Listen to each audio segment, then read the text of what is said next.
estudo que nós teremos hoje, ele tem um nome um tanto quanto esquisito. Vocês devem estar vendo aqui, e ele diz: Jesus não estava falando com você. Jesus não estava falando com você. Quando? Quando foi que Jesus deu alguma instrução e falou alguma coisa e ele não estava falando com você? Bom, na semana passada, quem estava lá em Areias de Baixo e acompanhou a mensagem que eu trouxe, ela tinha o tema de uma pergunta. Se você morresse hoje, você tem certeza de que você iria para o céu?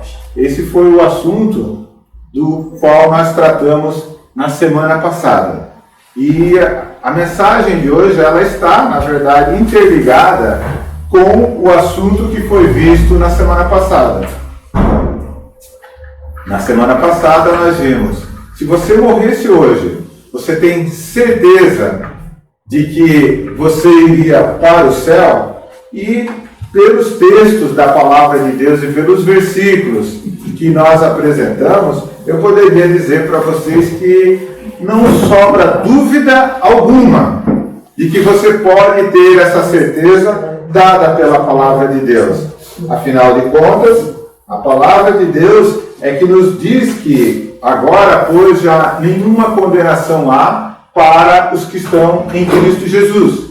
A palavra de Deus faz essa afirmação para nós. E a palavra de Deus também, ela nos diz que Jesus Cristo nos salvou não por obras de justiça praticadas por nós. Que Cristo morreu pelos nossos pecados, segundo está escrito nas Escrituras. E que se você confessar a Jesus como Senhor e crer no seu coração que Deus o ressuscitou dentre os mortos, a palavra de Deus, ela nos dá essa certeza e essa confiança de que você está salvo. Então, se você adotar o princípio de aceitar o que está escrito na palavra de Deus, do jeito que está escrito na palavra de Deus, sem fazer interpretações, sem tentar ressignificar aquilo que está escrito, a palavra de Deus nos dá a garantia de que você pode ter a certeza e a segurança de que se você morresse hoje, você estaria salvo, como é a pergunta que foi feita na semana passada. E eu lembro que nós terminamos com Efésios, no capítulo 2, versículo 8 e 9, que fala que pela graça todos nós somos salvos. Pela graça sois salvos, mediante a fé, e isso não vem de vós, é dom de Deus. Isso não vem de qualquer um de nós, é dom de Deus, não de obras, para que nenhum de nós se glorie diante de Deus. Então a palavra de Deus está nos ensinando que não só você pode ter a certeza, a segurança da sua salvação em Cristo Jesus, como a palavra de Deus está falando que isso não vem de vós, de mérito nenhum por algo que você tenha feito, mas exclusivamente pela fé, mediante a graça, pela fé em Jesus Cristo, que morreu na cruz para pagar por todos os nossos pecados e ressuscitou para ser Senhor de nossas vidas. Eu poderia dizer então que ter a certeza da salvação é algo relativamente simples. Basta que cada um de vocês, cada um de nós e eu tome uma decisão, faça uma escolha. Pela fé eu reconheça que Jesus Cristo morreu na cruz para pagar pelos meus pecados. E tendo todos os meus pecados perdoados, eu sou salvo por Ele. E sendo salvo por Ele, eu posso ter a certeza da salvação e a segurança de que um dia eu estarei para sempre com o nosso Senhor Jesus Cristo para a eternidade. Mas existem outros textos da palavra de Deus que não foram elencados no estudo da semana passada e que parecem que querem nos dizer algo diferente. Vocês já ouviram falar que aquele que perseverar até o fim, e só aquele que perseverar até o fim, será salvo. E vocês devem ter ouvido falar também esses dois versículos que vão aparecer agora aqui, ó. Em Romanos, no capítulo 10, o versículo 13 diz: todo aquele que invocar o nome do Senhor será salvo. E quando o apóstolo Paulo fala isso, todo aquele que invocar o nome do Senhor será salvo, ele fala extraindo essa frase de Joel, lá do Velho Testamento. E nós podemos até lembrar que o próprio apóstolo Pedro, em Atos, no capítulo 2, ele também lembrou que Joel havia dito isso, e o apóstolo Paulo agora aqui em Romanos, ele está afirmando que todo aquele que invocar o nome do Senhor será salvo. É claro que a gente precisa entender o que ele está querendo dizer com isso, o que significa invocar o nome do Senhor. Mas o próprio Senhor Jesus Cristo, quando estava aqui, ele disse: nem todo que disser Senhor, Senhor, entrará no meu reino. Ou nem todo o que diz Senhor, Senhor, entrará no reino dos céus. Essa é uma frase de Jesus, e que parece que ela se contradiz com a frase ou de Paulo, que não é de Paulo, que nós podemos afirmar que é de Jesus também. Afinal de contas, ele recebeu, por revelação do nosso Senhor Jesus Cristo, essas palavras para entregar a nós. Todo aquele que invocar o nome do Senhor será salvo, mas o Senhor diz que nem todo. Então, todo aquele que invocar será salvo, mas nem todo aquele que invocar ou que disser Senhor, Senhor, entrará no reino ou será salvo. Não parece que essas coisas são contradizentes? E daí, porque essas coisas parecem contradizentes, as pessoas, não é bem isso que Jesus estava querendo dizer. Então vamos ressignificar a fala de Jesus. Vamos reinterpretar e dar um sentido diferenciado, figurado, alegórico para as palavras de Jesus e distorcer o que está escrito. E nós viemos afirmando com bastante frequência que não é para torcer o que está escrito. O que está escrito é o que está escrito. Então Jesus também disse: o homem é justificado pela fé independentemente das obras da lei. Isso, novamente, o apóstolo Paulo em Romanos, no capítulo 3, versículo 8, mas inspirado por Deus, ou seja, palavra de Deus, revelação do nosso Senhor Jesus Cristo, ele diz: o homem ele é justificado pela fé. E foi isso que nós ensinamos na semana passada. O homem é justificado pela fé independentemente das obras da lei. Independentemente das obras da lei. Ninguém será justificado diante de Deus por obras da lei, em razão de que pela lei veio o pleno conhecimento do pecado. Mas Tiago também, por revelação do nosso Senhor Jesus Cristo, também por inspiração divina, ele diz que uma pessoa ela é justificada por obras e não por fé somente. Bom, agora a gente tem dois versículos que definitivamente eles parecem contraditórios, oposto um ao outro. Um diz que o homem é justificado pela fé independentemente das obras da lei, o outro diz que o homem é justificado por obras e não por fé somente. Afinal de contas, a nossa pergunta: o que devo fazer para ser salvo? O que devo fazer para ser salvo tem duas respostas. Por quê? Nós, na semana passada, vimos um texto da Palavra de Deus, onde mestre da lei veio perguntar para o nosso Senhor Jesus Cristo: o que posso fazer para herdar a vida eterna? E a resposta de Jesus é essa que está aqui, em Lucas, no capítulo 10, versículo 25. O que está escrito na lei? Como é que você interpreta essas coisas da lei? Então Jesus está dizendo: é pela lei. Faze isto e viverás. O Senhor Jesus está falando: faze isso e viverás. Essa mesma pergunta, o carcereiro de Filipos, quando o apóstolo Paulo e Silas estavam presos, lá em Atos, no capítulo 16, essa mesma pergunta o carcereiro fez a Paulo e Silas: o que posso eu fazer para ser salvo? Que devo eu fazer para ser salvo? Essa foi a pergunta do carcereiro de Filipos. E o apóstolo Paulo, então, inspirado pelo nosso Senhor Jesus Cristo, dá a resposta para ele. Crê no Senhor Jesus e serás salvo. Olha só. Paulo, inspirado pelo próprio Senhor Jesus Cristo, diz que para você ser salvo, você tem que crer no Senhor Jesus. Mas o próprio Senhor Jesus, quando fizeram essa pergunta para ele diz: você sabe o que está escrito na lei? Como é que você interpreta o que está escrito na lei? Faze essas coisas e daí você vai viver. Não parece contraditório? As duas coisas aqui são duas respostas para a mesma pergunta.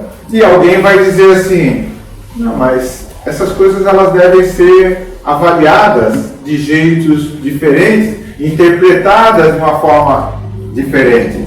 Jesus não quis dizer exatamente aquilo que ele queria dizer. Aquele que defende a salvação pela fé no sangue de Jesus Cristo, que morreu na cruz para pagar pelos nossos pecados, vai dizer assim: não, Jesus não quis dizer exatamente o que está escrito ali. Aquele que defende a salvação pelas obras, que você tem que conquistar a salvação por mérito, por esforço, por realizar tudo o que está escrito na lei, vai dizer: não, o que Paulo estava dizendo não é exatamente o que você lê. Você tem que ressignificar, não é bem isso, não é do jeito que está escrito. Irmãos, a palavra de Deus foi inspirada por Deus. Esses homens que escreveram a palavra de Deus, eles foram inspirados por Deus para escrever e dizer o que estão dizendo. Será que Deus não estava realmente querendo dizer o que verdadeiramente ele disse nas Escrituras? Vou mostrar mais uma contradição para os irmãos. A palavra de Deus nos diz, eu peguei pedacinhos de Romanos e Gálatas, que ninguém será justificado por obras da lei. Romanos, no capítulo 3, versículo 20, ninguém será justificado por obras da lei, em razão de que pela lei vem o pleno conhecimento do pecado. E Gálatas, no capítulo 2, versículo 16, confirma isso. A palavra de Deus nos diz: justificados pela fé. Romanos 5:1. Justificados pela fé, nós temos paz com Deus. E Gálatas 3:11 confirma isso. Inclusive, a palavra de Deus diz que vós que procurais se justificar pelas obras da lei, da graça decaístes. De Cristo você se desligou se você está querendo se justificar pelas obras da lei. Mas olha o que o nosso Senhor Jesus Cristo diz aos seus discípulos quando ele fala a respeito dos mestres da lei. Em Mateus, no capítulo 23, versículos 2 e 3. O Senhor Jesus Cristo falando, ele diz assim: na cadeira de Moisés, lembra de Moisés? Aquele que recebeu da parte de Deus a lei de Deus? Na cadeira de Moisés se assentaram os escribas e os fariseus. E olha o que o Senhor Jesus Cristo fala dos escribas e dos fariseus: fazei e guardai, pois, tudo quanto eles vos disserem. Fazei e guardai tudo o que eles disserem. Tudo que eles vos disserem, vocês têm que fazer e vocês têm que guardar. Agora eu gostaria de puxar pela memória de vocês e fazer uma pergunta para vocês. O que um fariseu, o que um escriba diria se você fizesse essa pergunta? O que eu posso fazer para ser salvo? Como eu posso herdar a vida eterna? Qual seria a resposta do fariseu? Cumpra a lei. Lembra Atos capítulo 15? Houve uma briga, uma desavença, e que eles tiveram que fazer um concílio entre os apóstolos. Por quê? Porque fariseus e escribas, mestres da lei que aceitaram a fé, estavam indo perturbar as igrejas entre os gentios, dizendo: mas se vocês não se circuncidarem, se vocês não se deixarem circuncidar, vocês não podem ser salvos. Porque esse era o ensino dos escribas e dos fariseus. Cumprir a lei. Fazer tudo o que está escrito na lei. Os fariseus, eles chegavam ao ponto de exagerar. Lembra a quantidade de vezes em que os escribas e os fariseus falaram para Jesus assim: não, mas você está transgredindo a lei, porque você está curando no sábado. Ou seja, eles chegavam ao ponto de afirmar que no sábado não pode nem fazer o bem. Porque fazer o bem não pode fazer nada. Então, fazer o bem no dia de sábado é uma transgressão à lei. E eles o tempo todo estavam querendo pegar o nosso Senhor Jesus Cristo em alguma transgressão da lei. Porque esse era o ensino dos escribas e dos fariseus. E agora nós vemos aqui o Senhor Jesus Cristo dizendo: vocês estão vendo os escribas e os fariseus? Na cadeira de Moisés, eles estão sentados. Ou seja, eles estão hoje na posição que outrora foi de Moisés, aquele que recebeu da parte de Deus a lei dos mandamentos. E o Senhor Jesus disse: façam tudo o que eles mandaram. Guarde tudo o que eles ensinaram para vocês. Só não imita eles nas obras deles. Então, a crítica do nosso Senhor Jesus Cristo em relação a eles era as suas obras, porque eles atam fardos pesados para os outros carregarem. É isso? Essa era a crítica do nosso Senhor Jesus Cristo.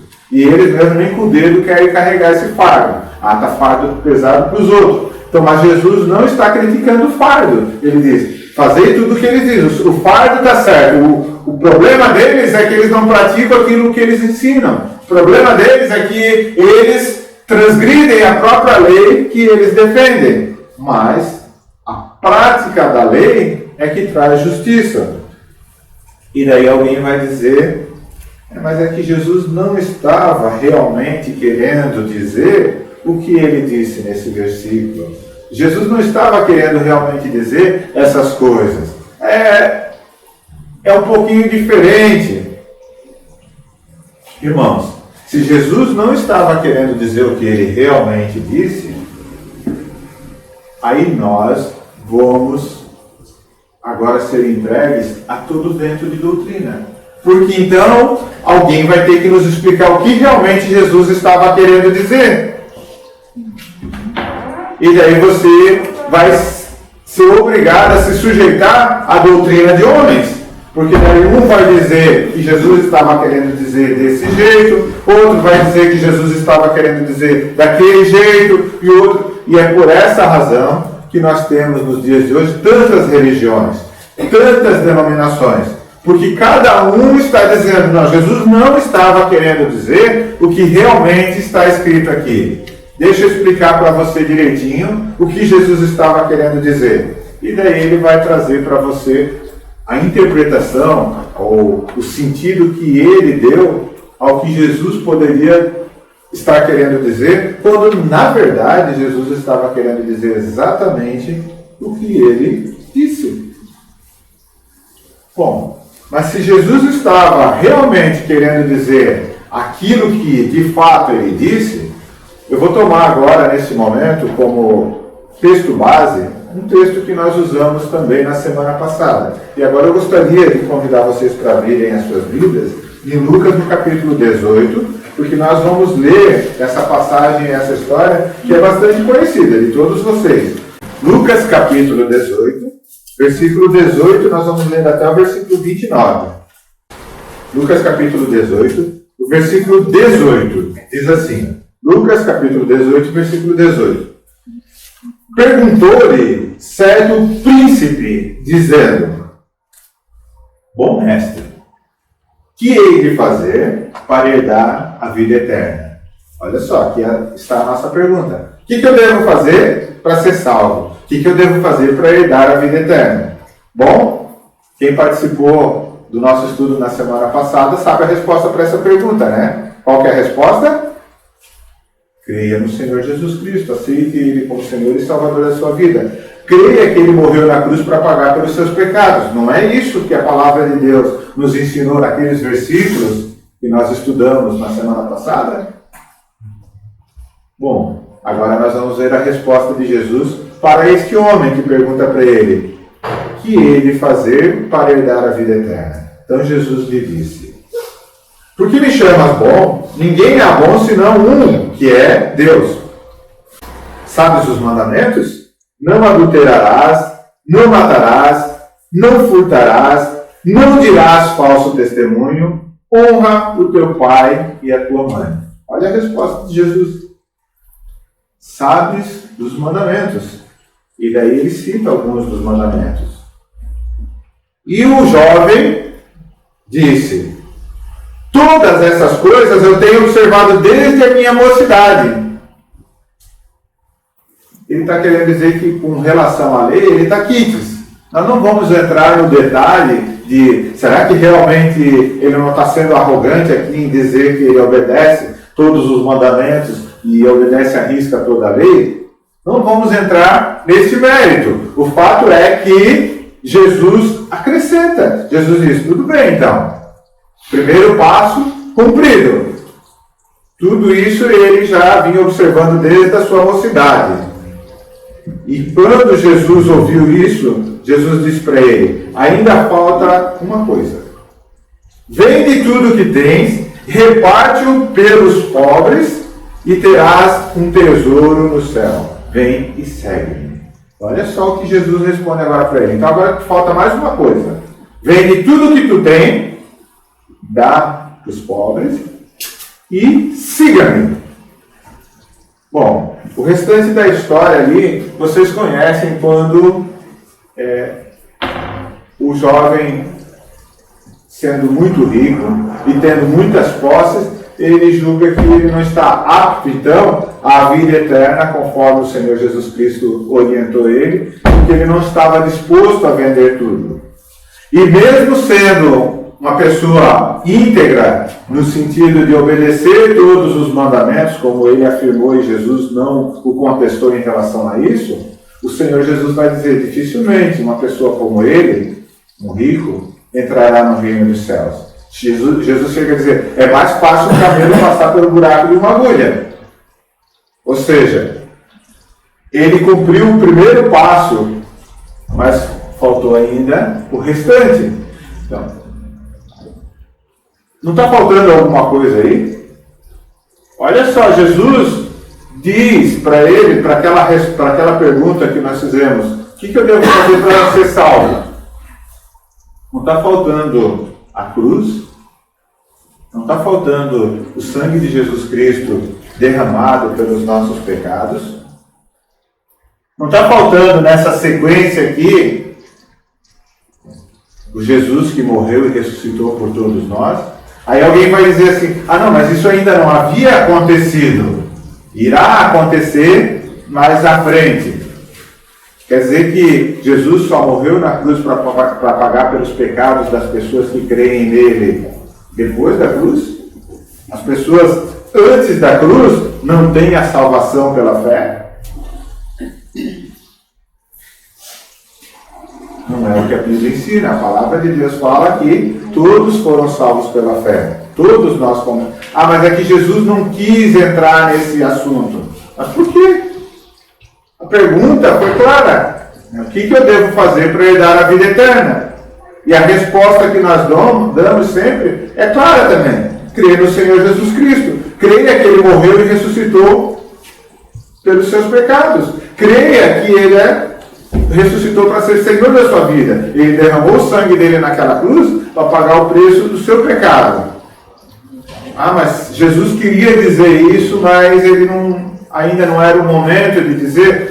Para Deus existe momento de dizer: olha só, irmãos, quando a gente fala assim que Jesus foi incapaz de falar para aquele homem como é que um pecador tem a redenção dos seus pecados, você está dizendo que o Senhor Jesus Cristo, o Criador de todas as coisas, porque a palavra de Deus fala que por Ele, por meio dele e para Ele, foram criadas todas as coisas. O Senhor Jesus Cristo, aquele que criou a linguagem, aquele que criou a comunicação e os meios de comunicação.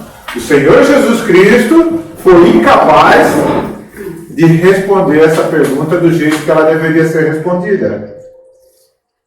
Porque ele não falou nada a respeito da cruz. Ele poderia ter falado para aquele homem: creia que eu morrerei pelos seus pecados. Creia que eu darei a minha vida para pagar pelos seus pecados. Em alguns momentos dos evangelhos, o Senhor Jesus Cristo falou claramente que ele haveria de padecer. Mas quando alguém faz a pergunta para ele a respeito de como é que uma pessoa pode ser salva, ele responde: sabes os mandamentos? Cumpre os mandamentos. Ah, mas nisso aí eu estou quite, beleza? Beleza, então tem um segundo passo. Mais uma coisa falta para você. Vende tudo que você tem e siga-me. Então olha só, o caminho para você dar a vida eterna, segundo as palavras do nosso Senhor Jesus Cristo, eles são esses, ó. 3 etapas. Primeiro, obedecer tudo que está escrito na lei. Beleza? Você está obedecendo tudo que está escrito na lei? Então, o próximo passo: vende tudo o que você tem. Vende os seus bens. E, terceiro passo, siga a Jesus. Aí se você me disser assim: não, mas não era bem isso, Rogério, que Jesus estava querendo dizer. Não era exatamente isso.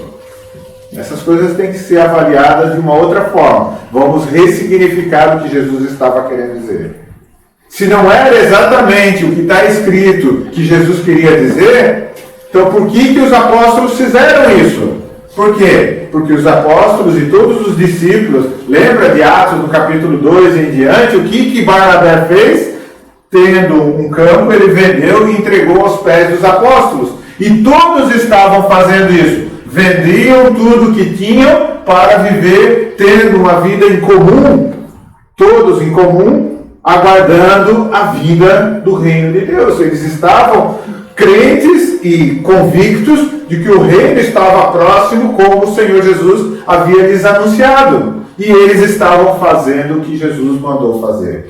Aqui mesmo, nesse texto de Lucas, no capítulo 18, depois de Jesus ter falado essas coisas para aquele jovem, para aquele homem, Pedro pergunta: e nós, Senhor, que deixamos tudo para te seguir, que será de nós?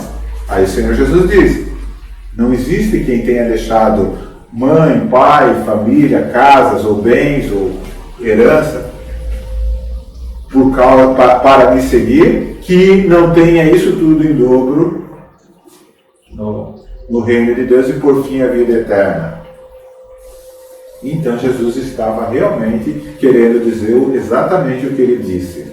Mas se Jesus estava querendo dizer exatamente o que ele disse, é difícil e até impossível fazer isso. Porque olha só, vamos analisar isso da forma como Jesus realmente falou. Vamos analisar esse caminho para herdar a vida eterna da forma como Jesus realmente disse. Obedeça a lei. Bom, em Paulo nós vamos ler lá em Romanos que não é justo, nem sequer ninguém é capaz de obedecer a lei. Pela lei vem o pleno conhecimento do pecado. E a lei, ela mostra que eu sou pecador, mas ela não me justifica. Então, no primeiro passo, aqui na primeira etapa, nós já estaríamos todos perdidos, todos os seres humanos estão perdidos. Mas Jesus disse isso. Então, vamos observar do jeito que Jesus disse. Segundo passo, vende tudo que você tem. Jesus não está falando, irmãos, de caridade, de dar esmola. Jesus não está falando disso. Paulo fala aí disso quando ele fala a respeito das riquezas, mas o que o nosso Senhor Jesus Cristo está falando aqui é de vender de verdade. Tudo, não ter nada, como aconteceu com os discípulos. Quando Pedro fala assim, e nós que fizemos isso, do que Pedro está falando? Que Jesus disse assim, larga a tua rede e siga-me. E o que Pedro fez? Ele largou realmente o trabalho dele, o meio de sustento dele, a vida dele, a casa dele, a família dele e tudo que ele tinha para seguir Jesus. Então o que Jesus está falando é exatamente do jeito que está escrito. Bom, daí seria impossível nós completar a terceira etapa. Como é que nós vamos seguir Jesus como eles fizeram naquela época, se Jesus não está aqui entre nós, para nós ir atrás dele, vender tudo que tem e seguir? Aí então nós vamos ressignificar o que Jesus disse. Não, Jesus não estava querendo dizer exatamente o que ele disse. Quando ele diz de seguir ele, significa você ir todos os domingos na igreja. Você está seguindo a Jesus quando você vai todos os domingos na igreja. Não importa a igreja que você escolheu. Todas as igrejas levam ao mesmo caminho, que é seguir a Jesus. Então não importa a doutrina, não importa o ensinamento que lá tem. E vender tudo que tem também não é exatamente desse jeito aí. Significa você ajudar o necessitado, acolher um aqui, acolher outro ali. Mas não era isso que Jesus estava dizendo. Então, se não era isso que Jesus estava querendo dizer, e se a palavra de Deus não pode ser interpretada de uma outra forma, e não existe contradição na palavra de Deus, então o que está acontecendo aqui? O que está acontecendo aqui, irmãos, é que Jesus não estava falando com você nessa ocasião. Jesus não estava falando conosco. Aí alguém vai dizer, nossa, agora o Rogério blasfemou. Como Jesus? Jesus não estava falando comigo? Eu pensei que Jesus o tempo todo estivesse falando comigo. Eu pensei que a Bíblia o tempo todo está falando comigo. Não é isso? Tudo que está escrito na Bíblia tem a ver comigo. Você não acha que nós somos um tanto quanto egocêntricos quando nós dissemos que Jesus o tempo todo esteve falando comigo? Parece que eu sou o centro do universo. Tudo que está escrito na Bíblia é tudo comigo. Tem tudo a ver comigo o tempo todo. A palavra de Deus é clara que Deus abandonou todos os povos de todo e escolheu um homem, Abraão, e dele fez uma grande nação. Não, é comigo, tem a ver comigo. E daí Deus resgatou esse povo lá do Egito e fez uma aliança com eles. É comigo, essa aliança é comigo. Deus fez aliança comigo. E a palavra de Deus fala a respeito de que esse povo era uma raça de sangue. É comigo. Deus está falando o tempo todo comigo. E Deus prometeu um reino para aquele povo. Não, Deus está falando comigo. O tempo todo Deus está falando. Nós somos um tanto quanto arrogantes quando achamos que Deus está falando o tempo todo comigo. Nesse caso aqui, Jesus estava falando com os judeus. Nesse caso aqui, Jesus estava falando com os israelitas. Jesus não estava falando comigo. Eu gostaria de mostrar alguns versículos para dar essa certeza de que Jesus não estava falando com você. Eu lembro de algumas ocasiões em que alguns irmãos dos nossos, para tentar explicar isso que eu estou querendo passar para os irmãos hoje, eles usaram uma expressão e um formato que eu considero assim um tanto quanto errado. E vocês vão lembrar talvez até de alguns momentos em que isso aconteceu. Alguns irmãos, para poder dizer que Jesus não estava falando com você quando ele falou neste momento aqui com a nação de Israel, eles diziam assim: você tem que dar ouvidos ao que Paulo escreveu. Só Paulo importa para nós. O resto da Bíblia, se você quiser, você poderia até rasgar e tirar. Rasga, tira e fica só com as cartas de Paulo. Se você ficar só com as cartas de Paulo, não tem problema nenhum, tá? Porque a Bíblia está completa para você. E eu lembro, inclusive, que naquela ocasião, algumas pessoas contrariadas com o que estava sendo dito, diziam assim: como assim? Ele está ensinando que Jesus não é para nós nos dias de hoje. Eu lembro até dessa frase. Rogério, vocês estão ensinando que Jesus não é para nós nos dias de hoje? Porque Jesus está falando e Jesus não é para dar ouvidos às palavras de Jesus. E realmente, irmãos, essas pessoas que ensinavam desse jeito estavam equivocadas. Porém, eu sei exatamente o que elas estavam querendo dizer, entretanto, elas não conseguiram expressar do jeito que deveria ser. E o jeito que deveria ser é esse. Jesus, nesta ocasião, quando estava falando com os judeus, para que eles aguardassem o reino que estava para se estabelecer, Jesus não estava falando conosco. Em outras ocasiões, em outros momentos, sim. Mas nesta ocasião, não. Veja só o que a palavra de Deus nos diz em 2 Timóteo, no capítulo 3, 16, e Romanos, no capítulo 15, versículo 4. Toda a Escritura é inspirada por Deus. Então, significa que toda a Escritura é sim, para nós. Isso, então, contraria aquele que diz que pode esquecer o resto das Escrituras, rasgar, jogar fora e ficar só com Paulo. Porque é o próprio apóstolo Paulo que escreveu, inspirado por Deus, dizendo: toda a Escritura é inspirada por Deus. E toda a Escritura é inspirada por Deus e ela é útil para o nosso ensino. Tudo quanto outrora foi escrito, para o nosso ensino foi escrito. Para o nosso ensino foi escrito. Então, não rasgue nenhuma folha dessa palavra aqui, porque tudo que outrora foi escrito, para o nosso ensino foi escrito.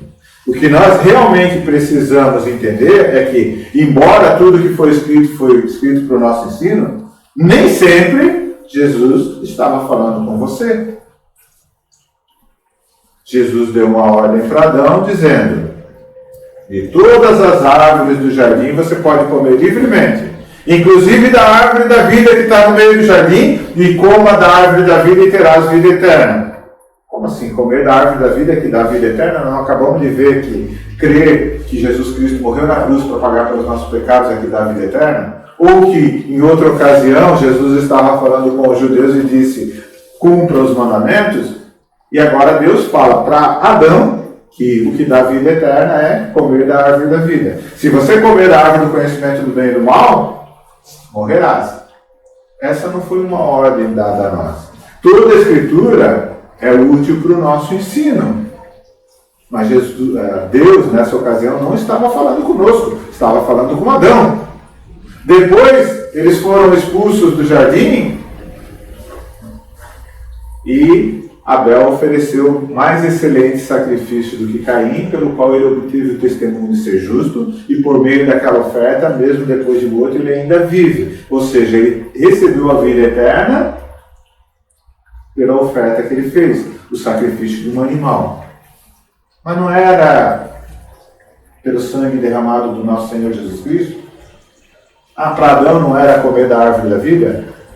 Para os judeus não era obedecer os mandamentos? Agora, para Abel é a oferta de um cordeiro, de um animal, que pela fé naquele sacrifício, então, ele obteve o testemunho de ser justo. E o irmão dele, que não quis fazer o que era certo, foi lá e ofereceu alimentos. E Deus não se agradou. E Deus diz para ele: mas se você fizer o que é certo, ou se procederes bem, não é certo que serás aceito, então significa que ele sabia o que era o certo a ser feito. Aí ele não sabia, mas vamos supor que ele soubesse, né? Ele dizia: não, eu estou esperando porque no futuro Jesus vai morrer na cruz para pagar pelos meus pecados, e é essa fé que vai me salvar no futuro. Deus fala: a minha ordem agora, eu estou falando com você, e agora o que eu estou falando é sacrifício de animais. Nem esse teu sacrifício, essa tua oferta aí, e nem qualquer outra coisa. Eu estou falando com você neste momento. Por isso Deus diz, né? Se você fizer o que é certo, você vai ser aceito. Se você fizer o errado, eis que o pecado jaz à porta, e o teu desejo será contra ti, mas cumpre a ti dominá-lo. A palavra de Deus já fala para Noé: constrói uma arca e salvarás tu e a tua família.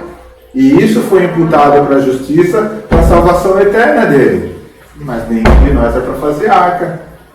A palavra de Deus disse para Abraão: sai da tua terra, da tua parentela, e vai para a terra que eu te mostrarei.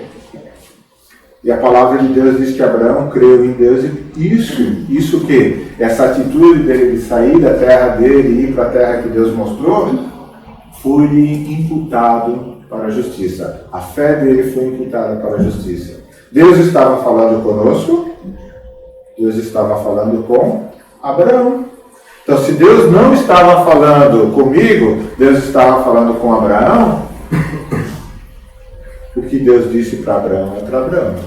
O que Deus disse para Moisés é para Moisés. E o que Deus disse para Noé foi para Noé, o que Deus disse para Adão é para Adão.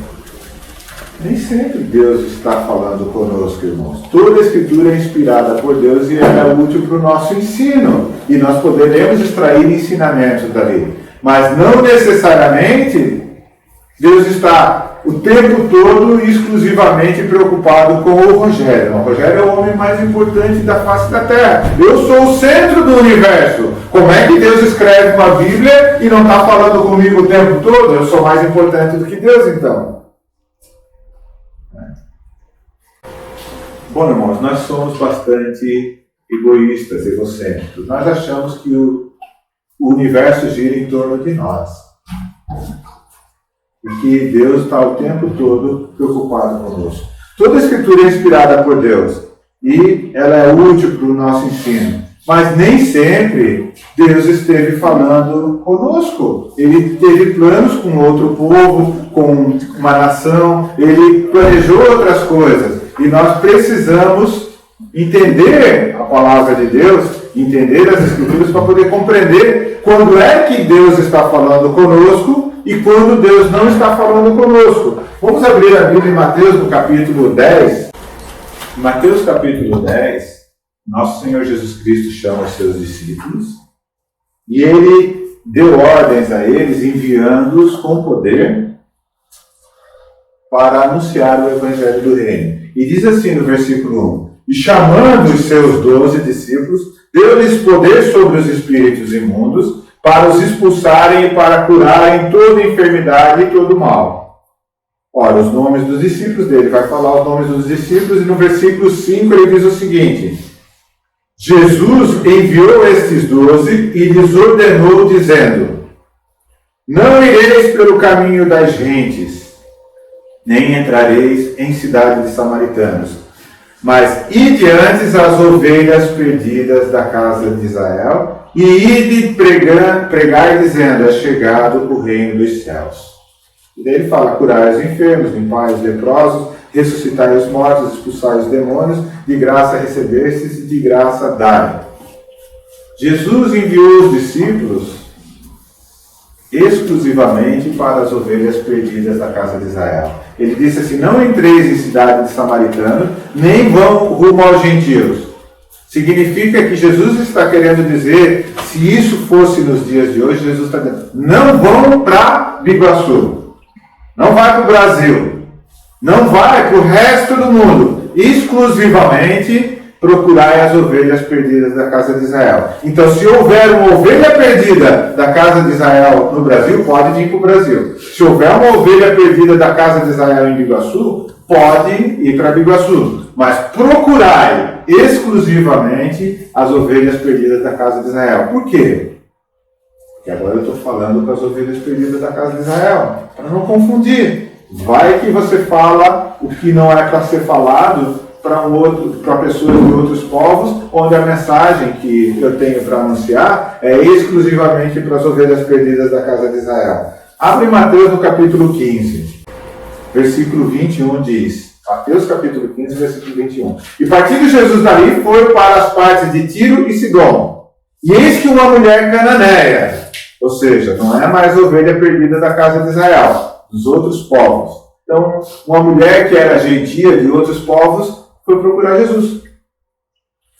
E essa mulher cananeia, ela saíra daquelas cercâneas, ele diz aqui, clamou dizendo: Senhor, filho de Davi, tem misericórdia de mim, a minha filha está miseravelmente endemoniada.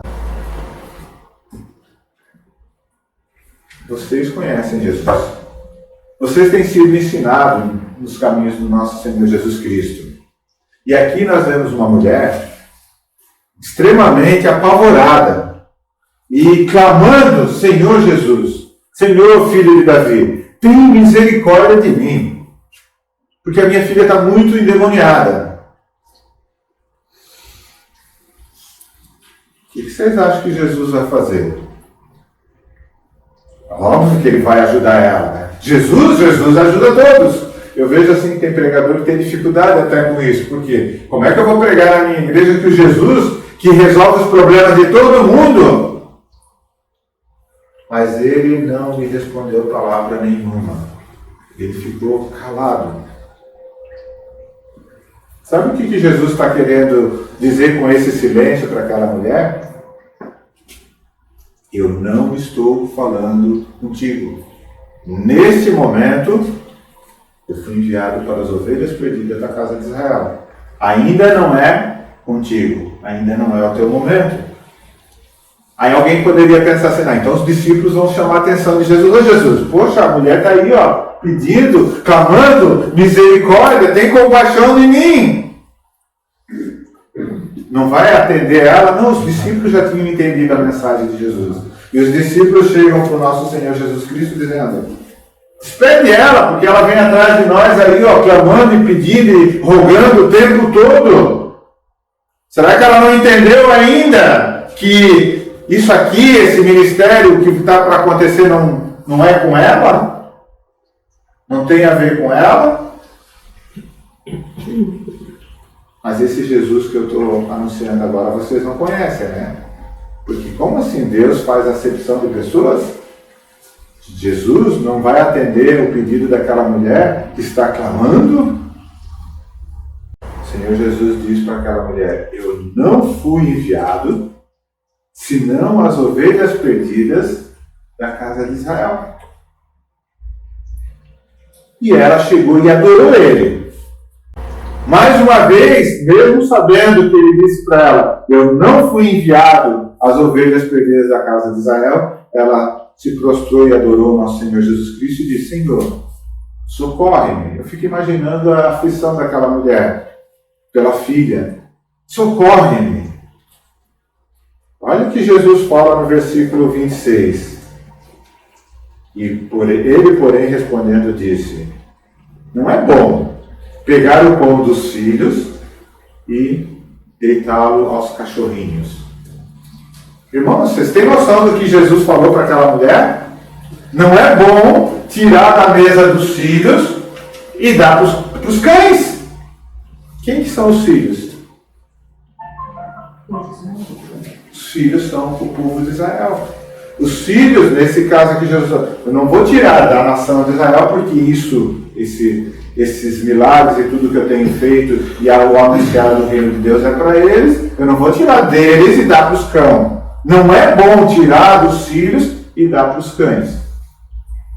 Aí alguém vai dizer assim, mas a mulher, ela teve o seu pedido respondido, porque mais adiante a gente vai ver que Jesus se compadeceu dela e curou a filha dela. Mas por que Jesus curou a filha dela? Porque ela soube se colocar no lugar dela. Porque ela soube onde é que ela estava nessa história toda. Ela sabia que ela não era dos filhos, ela não fazia parte dos filhos.